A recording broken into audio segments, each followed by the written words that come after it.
24 घंटे अब आप बिना बैटरी, बिना बिजली के अपने पूरे घर का लोड चला सकते हैं। तो ये जो तकनीक है, ये है wind energy plus solar energy. तो मेरे बहुत सारे व्यूअर्स का मुझे मैसेज रहा कि विंड प्लस सोलर एनर्जी को किस तरीके से इस्तेमाल किया जा सकता है। बहुत सारे मेरे व्यूअर्स का ये कहना है कि सोलर प्लस विंड एनर्जी अगर दोनों को मिला दिया जाए तो एक ऐसा रिलायबल सिस्टम बन जाता है जिस रिलायबल सिस्टम में 24 घंटे हर वेदर कंडीशन में आपको एनर्जी मिल जाएगी। बैटरी बैंक डालने की कहीं कोई आवश्यकता नहीं है। 24 आवर्स कितने भी बड़े लोड आप इस सिस्टम से चला सकते हैं।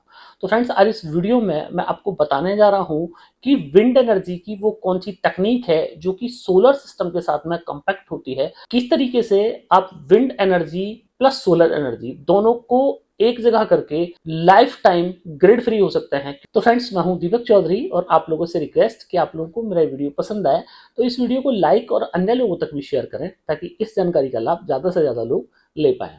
अभी तक भी अगर आपने हमारा चैनल सब्सक्राइब नहीं किया है तो ऐसे ही लेटेस्ट सोलर की जानकारी के लिए हमारे चैनल को सब्सक्राइब करना मत भूलिएगा। तो फ्रेंड्स, बात करते हैं कि आखिर सोलर प्लस विंड एनर्जी इसकी जरूरत ही क्यों है। पहला सवाल ही मेरे बहुत सारे व्यूअर्स का हो सकता है कि आखिर कि इन दोनों को आखिर मिक्स ही क्यों करना है। तो फ्रेंड्स, सोलर एनर्जी चाहे आप विंड के फॉर्म में यूज कर रहे हैं या आप सोलर के फॉर्म में यूज कर रहे हैं, सोलर एनर्जी के साथ में आपको कुछ लिमिटेशंस देखने को मिलती हैं। तो पहली लिमिटेशन ये है कि अगर आप सोलर पैनल आप इस्तेमाल कर रहे हैं तो सोलर पैनल जो एनर्जी आपको मिलेगी वो केवल दिन में मिलेगी। अब जो आपका लोड है वो केवल दिन में चलता नहीं, लोड तो दिन और रात दोनों टाइम चलता है। सोलर पैनल्स के साथ में ये प्रॉब्लम है। अब विंड एनर्जी पे अगर आप लोग आते हैं तो विंड एनर्जी के साथ में ये प्रॉब्लम है कि देश में बहुत सारे ऐसे हिस्से हैं जहां पे कि एवरेज विंड स्पीड नहीं है। अब जो विंड एनर्जी है उसको भी काम करने के लिए एक एवरेज विंड स्पीड चाहिए। तो अगर आप 100% विंड एनर्जी पर डिपेंड होना चाह रहे हैं तो भी इशू है, क्योंकि 24 घंटे और साल के 365 दिन आपको एवरेज विंड स्पीड नहीं मिलने वाली है। तो दोनों ही जो एनर्जी के हमारे पास में सोर्स हैं, दोनों ही हैं तो ग्रीन एनर्जी के सोर्स, है तो अच्छे सोर्स, पर लिमिटेशंस के साथ में। अब दोनों को अगर मिक्स कर दिया जाए तो एक ऐसा तीसरा सोर्स बन सकता है कि जिस सोर्स के साथ में आप 24 आवर्स अपने पूरे घर का लोड चला सकते हैं, बड़े से बड़ा लोड चला सकते हैं। और यही नहीं, एक टाइम आपका दिन में ऐसा भी हो सकता है कि आप एक्स्ट्रा जनरेशन कर रहे होंगे, आपके घर में जो बिजली के खर्चे हैं उन खर्चों से कहीं ज्यादा आप बिजली बना सकते हैं। तो एक्स्ट्रा जनरेशन बिजली को बेच के आप पैसे भी कमा सकते हैं। तो इसलिए इस तीसरी टेक्नोलॉजी की जरूरत पड़ी और बहुत सारे लोगों ने इस पर दिमाग लगाया कि क्यों ना विंड प्लस सोलर दोनों एनर्जियों को एक कर दिया जाए।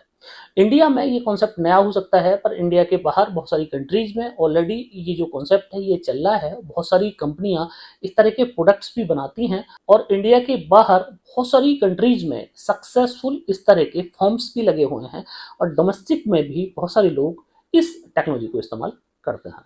इंडिया के अंदर जो सोलर में सबसे सस्ती आपको एनर्जी मिलती है सोलर पैनल से, वो है ऑन ग्रिड सिस्टम। तो ऑन ग्रिड सिस्टम में क्या है कि आपको सरकारी सब्सिडी भी मिल जाती है। बैटरी बैंक का ऑन ग्रिड सिस्टम्स के साथ में खर्चा होता नहीं, पर दिक्कत ऑन ग्रिड सिस्टम के साथ में ये है कि एक फिक्स अमाउंट आपको पे करना पड़ता है। आपका जितना सैंक्शन किलोवाट लोड है उससे ज्यादा आप सोलर पैनल नहीं लगा सकते हैं। सोलर पैनल आप बहुत हाई टेक्नोलॉजी का लगाना चाहें तो भी आप नहीं लगा सकते हैं। अब और अगर आपकी ग्रिड चली जाए तो उस टाइम पे आपका सोलर भी काम करना बंद कर देता है।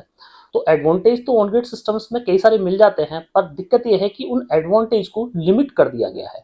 अब दूसरी दिक्कत ऑन ग्रिड सिस्टम के साथ में यह है कि जिस टाइम पे आपकी ग्रिड कट जाती है उस टाइम आपको एक एडिशनल इन्वर्टर बैटरी या जनरेटर का इस्तेमाल करना पड़ता है, जिसकी वजह से आपके जो खर्चे हैं वो बढ़ जाते हैं। ऑफ ग्रिड या हाइब्रिड सिस्टम की हम लोग बात करें तो उसके अंदर जो चैलेंज आता है वो आता है बैटरी बैंक का। अब बैटरी बैंक में जो नॉर्मल लेड एसिड बैटरी है उनकी एक लिमिटेड लाइफ होती है, लिथियम फॉस्फेट की लाइफ बहुत ज्यादा मिल जाती है, पर प्राइसिंग अगर लेड एसिड बैटरी से कंपेयर करें तो ज्यादा होती है। तो वहां पे एक बैटरी बैंक का चैलेंज जो है अक्सर लोगों के पास में आ जाता है। हाइब्रिड सिस्टम में अभी जो लेटेस्ट टाइप के सिस्टम है उनके अंदर इस तरह का कोई चैलेंज नहीं है, पर कॉस्टिंग की बात करें तो कॉस्टिंग थोड़ी ज्यादा हाइब्रिड सिस्टम की होती है। तो इसलिए बहुत सारे लोग विंड एनर्जी पे चाहते हैं कि विंड एनर्जी पे वो स्विच हो जाए। तो विंड एनर्जी की भी कुछ लिमिटेशंस होती है। अब बात कर लेते हैं कि वो कौन से सिस्टम है जो कि कंपेटेबल है सोलर प्लस विंड एनर्जी के और ये सिस्टम काम किस तरीके से करता है। तो फ्रेंड्स दो तरह के विंड एनर्जी के सिस्टम आपको देखने को मिलते हैं, एक है हॉरिजॉन्टल और एक है वर्टिकल एक्सेस विंड टरबाइंस, या स्मॉल स्केल विंड टरबाइन भी आप उनको बोल सकते हैं। तो हॉरिजॉन्टल एक्सेस जो विंड टरबाइन है वो बड़े मेगावाट्स के प्रोजेक्ट्स में ज्यादातर यूज होते हैं। डोमेस्टिक में हॉरिजॉन्टल एक्सेस विंड टरबाइन का इस्तेमाल ना के बराबर होता है। वजह उसकी ये है कि उसकी लागत बहुत ज्यादा होती है और एक सर्टेन विंड स्पीड की हॉरिजॉन्टल एक्सेस विंड टरबाइन को जरूरत पड़ती है। तो डोमेस्टिक के लिए अभी जो लेटेस्ट वर्जन है उसमें वर्टिकल एक्सेस विंड टरबाइन है, जिसमें बहुत सारी लेटेस्ट टाइप के विंड टरबाइन आपको देखने को मिल जाएंगे।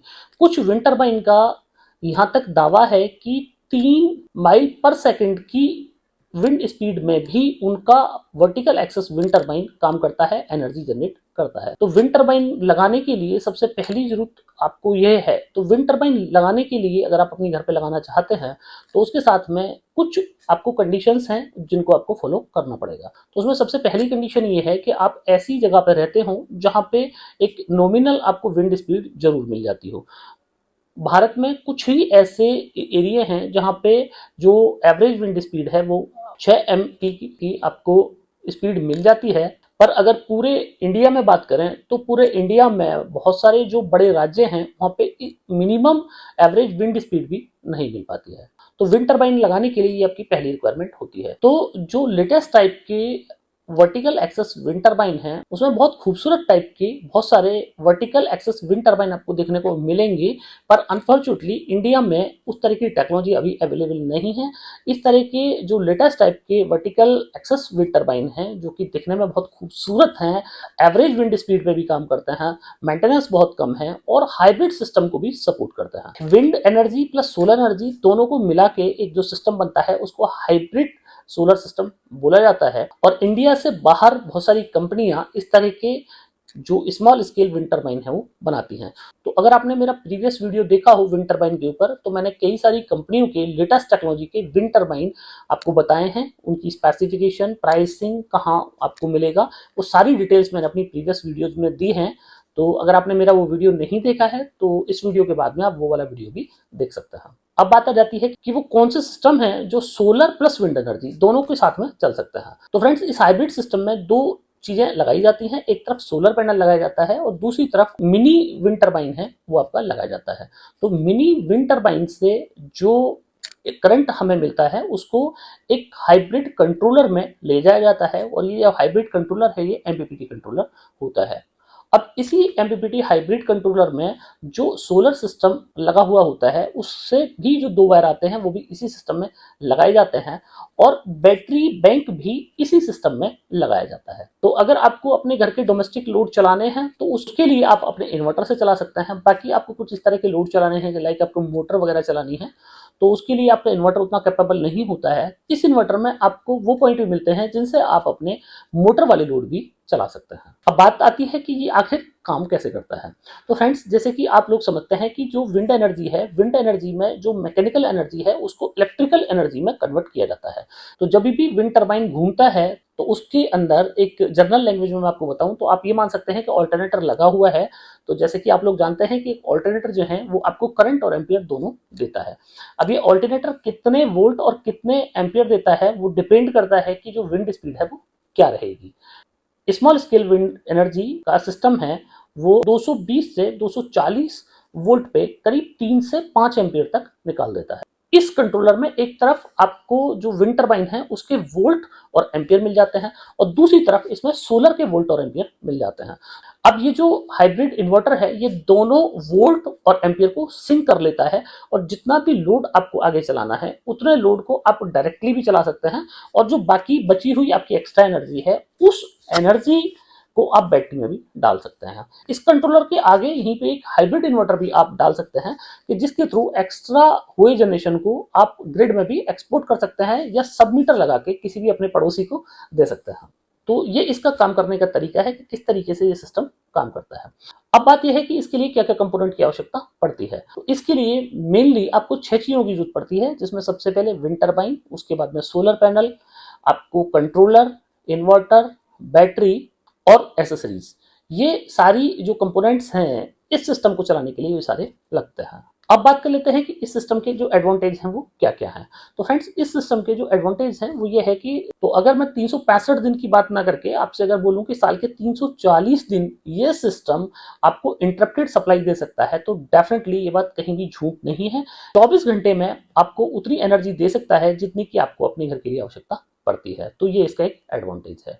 अब बात कर ले हैं कि हर चीज के अगर एडवांटेज होते हैं तो कुछ डिसएडवांटेज भी होते हैं। अब इसकी डिसएडवांटेज की बात करें तो इस सिस्टम का सबसे पहला डिसएडवांटेज ये है कि जो भी मिनी स्केल आप विंड टर्बाइन लगाते हैं, उसको लगाने के लिए आपको अपनी जो छत है वो इतनी मजबूत होनी चाहिए कि बहुत ज्यादा आंधी तूफान की स्थिति में आपका विंड टर्बाइन छत से आपके से नहीं निकल जाए। तो कई बार ऐसा देखा गया है कि मिनी जो विंड टर्बाइन होते हैं वो आंधी तूफान की स्थिति में छत से निकल जाते हैं, जिनसे कि विंड टर्बाइन का तो नुकसान होता ही है और पड़ोसी जो लोग हैं उनका भी नुकसान इससे हो जाता है। दूसरा, विंड एनर्जी में आप कितना भी लेटेस्ट टेक्नोलॉजी की विंड एनर्जी का सिस्टम ले लीजिएगा, उसके साथ में एक कॉन्स ये है कि जब भी विंड टरबाइन का रोटर घूमेगा तो वो एक ऐसी आवाज करता है कि जो कि बहुत सारे शांति प्रिय लोगों को पसंद नहीं आती है। मतलब बहुत सारे लोगों को विंड टरबाइन की जो साउंड है, जो आवाज है, तो वो बहुत कर्कश लगती है, जिसकी वजह से बहुत सारे लोग विंड टरबाइन पे प्रेफर नहीं करते हैं। तीसरा जो डिसएडवांटेज है इस सिस्टम का, तो अब इस सिस्टम की कॉस्ट वाइज में बात आपसे करूं तो ये सिस्टम की जो कॉस्ट है वो सोलर सिस्टम से करीब करीब 3 गुना ज्यादा चली जाती है। अब 3 गुना इसलिए जाती है कि सबसे पहले तो आपको वर्टिकल एक्सेस विंड टरबाइन लेना है, उसकी कॉस्ट ही काफी है। नंबर दूसरा, आपको एक हाइब्रिड कंट्रोलर लेना है। फिर ऐसा भी नहीं है कि आपका बैटरी बैंक से जो है वो पीछा छूट जाता है, बैटरी बैंक आपको इस सिस्टम में भी डालना पड़ेगा अगर आप 24 घंटे ग्रिड फ्री होना चाहते हैं। क्योंकि बहुत सारी परिस्थितियां इस तरह की भी हो जाती हैं कि जिस टाइम पे सोलर भी नहीं है और हवा भी नहीं है, तो उसके लिए फिर आपको बैटरी बैंक भी इसमें डालना पड़ेगा। करीब 2.5 गुना कीमत जो है इस दोनों पैक की हो जाती है, पर इतनी ज्यादा कीमत होने के बाद भी एक ये जो सिस्टम है एक रिलायबल सिस्टम है, तो कि जिस सिस्टम से आप लाइफ टाइम ग्रिड फ्री हो सकते हैं। अब जो चौथा डिसएडवांटेज है इसका वो ये है कि इस सिस्टम को आप हर जगह नहीं लगा सकते हैं। जैसे कि सोलर पैनल के साथ में आपको ये एडवांटेज मिलता है कि आप इंडिया में चाहे कहीं किसी कोने में रहते हो, 1 किलोवाट का सोलर पैनल आपको 4 यूनिट नहीं देगा, 2.5 यूनिट देगा पूरे दिन में, 3 यूनिट देगा मिनिमम। इससे ज्यादा बुरी स्थिति सोलर पैनल के साथ में नहीं है। और अभी तो जो लेटेस्ट टाइप के सोलर पैनल्स हैं, जैसे कि एन टाइप बाइफेशियल्स पैनल आ गए हैं और भी लेटेस्ट टेक्नोलॉजी के पैनल अभी आने वाले हैं, तो उनमें तो बहुत ज़्यादा फर्क भी नहीं पड़ता है कि आप इंडिया में कहाँ रहते हैं। तो मोस्टली 4 से 5 या 6 यूनिट पर किलोवाट का आपको जनरेशन इंडिया में आप कहीं भी रहेंगे लेटेस्ट टेक्नोलॉजी के साथ में आपको मिल जाना है। पर विंड एनर्जी के साथ में ऐसा नहीं है। इंडिया के 3/4 भाग में विंड की जो एवरेज स्पीड है वो 6 एमपीएस से कम की है, तो वहां पे विंड जो टरबाइन है उनको प्रेफर नहीं किया जाता है। आप अगर विंड एनर्जी लगवाने का प्लान कर रहे हैं, ऐसा सोच रहे हैं कि आपको अपने घर की छत पे विंड टरबाइन लगानी चाहिए, mini wind scale wind turbine आपको लगाना चाहिए, तो पहले आप ये सुनिश्चित करें कि आप जहां जिस जगह रह रहे हैं वहां पे क्या आपको एवरेज विंड स्पीड 5 एमपीएच की मिल रही है या नहीं मिल रही है। अगर उससे कम आपको स्पीड मिलती है तो फिर आप विंड टरबाइन के साथ में नहीं जा सकते हैं। तो ये इसके कुछ कॉन्स हो जाते हैं। अब फ्रेंड, इस वीडियो के कॉन्सुलेशन की बात कर लें तो नो डाउट कि पिछले 3 से 4 साल में इंडिया में बहुत तेजी से लेटेस्ट टेक्नोलॉजी को अडॉप्ट किया जा रहा है और बहुत तेजी से नई नई टेक्नोलॉजियां सोलर में आ रही हैं। आने वाले भविष्य में एनर्जी की जो आवश्यकताएं हैं वो बढ़ने वाली हैं, तो निश्चित तौर पे हम लोगों को कुछ ना कुछ और भी ऑल्टरनेट्स देखने पड़ेंगे। फॉसल फ्यूल्स को अब आने वाले टाइम में बहुत ज़्यादा इस्तेमाल जो है वो नहीं करना चाहिए, और हम लोग इस बात के लिए अवेयर हो रहे हैं कि अब नो मोर फॉसल फ्यूल्स। तो फाइनली बहुत सारे इनोवेशन हो रहे हैं, जैसे कि आपने हाइड्रोजन पे इनोवेशंस देखे हैं, विंड में देखे हैं, सोलर में आपने बहुत सारे इनोवेशंस देखे हैं, बैटरी में देखे हैं।